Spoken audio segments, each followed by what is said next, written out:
everybody, Johnny Delicali here with my Game 5 of the Quebec Pokemon League Draft VGC League, or VGC Draft League actually, against Vincent's Ottawa Serperiors. Now, this was a good game. I'm going to try out something new this time around. I'm going to try to do live commentary as the game is playing, so hopefully you'll get a more of an authentic feedback as the match is going on. But without further ado, let's take a look at Vincent's team. So the Ottawa Serperiors are a good mishmash of Pokemon. From what I see, there's no direct strategy, which is not a bad thing because you don't know what to prepare for going in. So Cinderace is the Gigantamax Pokemon, and Cinderace, as we all know, has the access to the ability Libero. So it's always a threat. It's always something that you have to be careful for because it could just pretty much change its type to its liking, and it's a very fast Pokemon already, so more often than not it'll change its type before you even get a chance to hit it. So going into this match, I figured speed advantage is probably going to be an important thing because overall, looking at the team, I don't see a Pokemon that has access to Trick Room. I see a couple of dark types, so I had to be careful with Klefki. I wasn't sure if I should have brought if I was able to bring it or not because Urshifu, Thievul, and Liepard, because they're dark types, they're immune to Prankster. So I wasn't sure if I should have brought it or not, especially if there was going to be swaps going in. Regieleki and Registeel are good, fantastic Pokemon because Registeel can be used in a Trick Room matchup with its Iron Defense and Body Press strat. Or Regieleki, because it's so fast, can either hit fast and hard or set up screens pretty quickly. So I have no idea.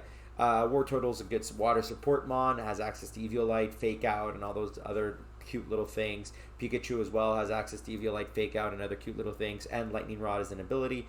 So I figured the type of team I should bring into this match is the team that I've always been safe with, a team that I feel would always be solid enough. So as I said before, you'll see my live reaction to the match, which should be right now. Okay, I'm gonna wait for the start. It's the first time I do something like this, so hopefully it turns out very well in the final product. Adjust my green screen in the back here. So Pikachu Altaria lead was not something I was expecting. Honestly speaking, this was rather interesting for me. I went with Suicune and Incineroar. It's a very safe lead. He had a lot of physical attackers, so obviously Intimidate was good. That was going to be good for him, but he let out 2 special attackers, so that didn't work out so well. Swapped out Altaria because he probably thought I was going to use Ice Beam with Suicune, but I wanted to go for the speed advantage right away. So I figured, you know, like a Fake Out Tailwind lead would have helped out, but Pikachu's faster than my Incineroar. Got the Fake Out before my Suicune, before my Incineroar could do it. But got the Tailwind out. That was the most important. So here I swapped out Suicune because I didn't want to risk losing Suicune to like an electric type attack. Swapped in Garchomp to see if maybe I can bait the electric attack. He goes Double Protect because he knew that. Actually, don't know why he went Double Protect. Probably was afraid of another type of flinching type move, but I don't think so. But it was kind of annoying because now my Parting Shot basically didn't work. He knows who I'm targeting, but I still figured maybe the same play might be good. He swaps out the Pikachu because he didn't want to lose it to the Garchomp. Altaria is a good switch in. Dragon Pulse can probably mess up my Garchomp. Swapped out the Cinderace because it was a -1 attack stat. Urshifu comes in. Normally a scary Pokemon, but my Parting Shot finally goes through. Well, first Rock Slide, which was a safe choice because I don't know if he had any weakness policies or whatnot. And Life Orb damage, wait for it to happen. Parting Shot to swap it out. The reason why I swapped it out is because I wanted to preserve my Incineroar and get another attack drop on the Cinderace because I had speed up with Tailwind. But that's not a big deal. This is still a pretty good position because Urshifu is a -1 attack stat. Get Suicune in there, perfectly safe. I didn't Dragon Claw the Altaria because I wanted ×4 damage from the Ice Beam because I figured ×4 damage would be more than enough to get the KO, which you shall see right here. Especially I was at half health anyways. So Altaria is gone. That's 1 KO for Suicune. Wicked Blow, which is always a critical hit, comes in, hits the Garchomp. I was surprised that it actually lived. So the Rough Skin recoil plus the Life Orb recoil was more than enough to bring it down to danger low health. I lost a Tailwind here, which was scary because I think Urshifu outsped Garchomp. So what I did is that I swapped out the Garchomp for Incineroar to get a -1 attack drop on the Urshifu, and now I have Fake Out pressure. Its Pikachu obviously had Fake Out pressure, so I figured it was going to Fake Out the Garchomp slot so I can get like a quick kill. But it did not actually. It just faked out my Incineroar.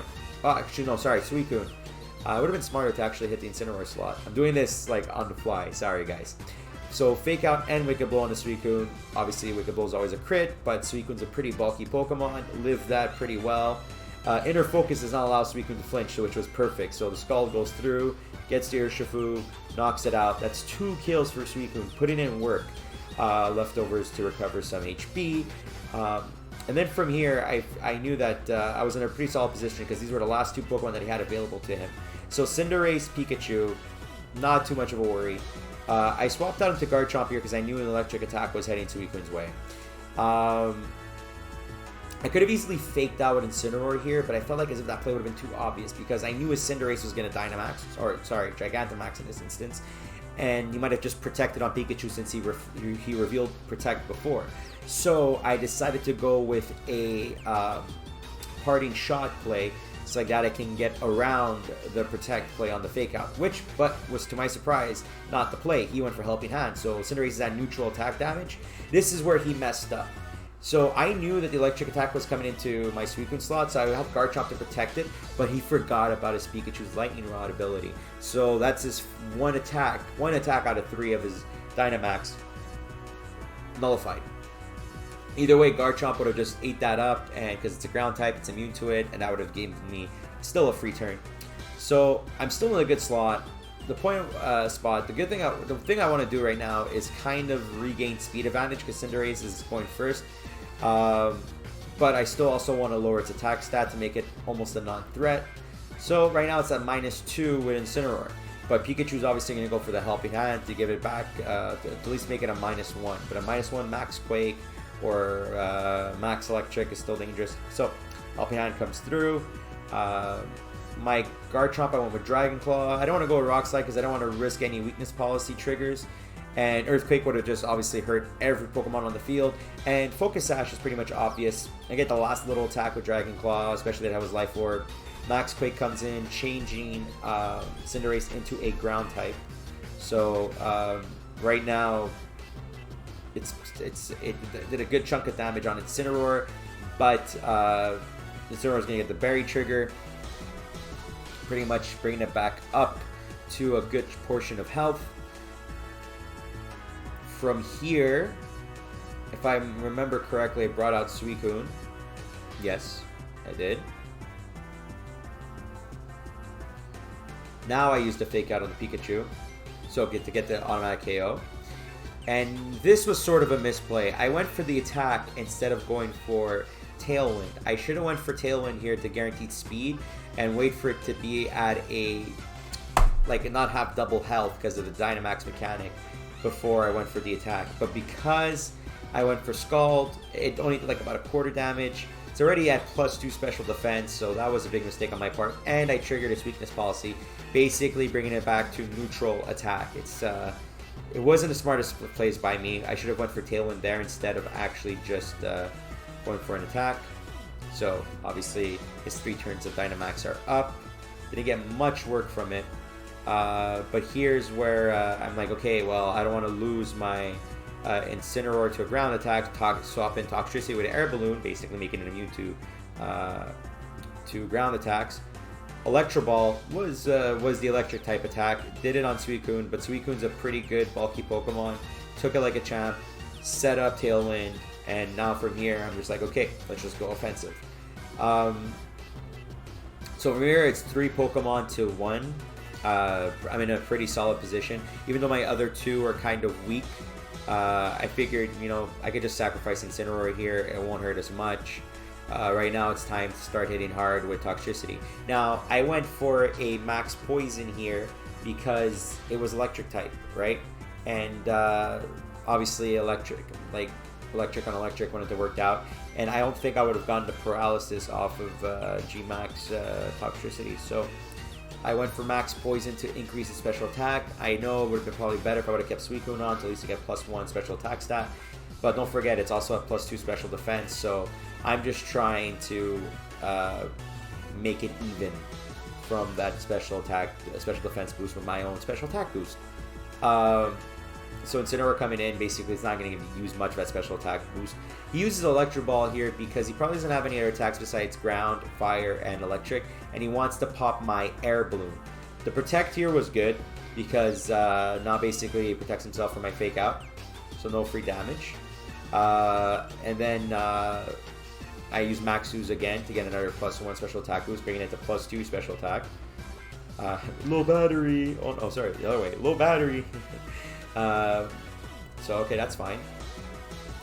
And I kind of misplayed here. I guess my brain fell asleep. I tried to Fake Out again, but he got the double protect. That was so big because that could have actually probably changed the game for him.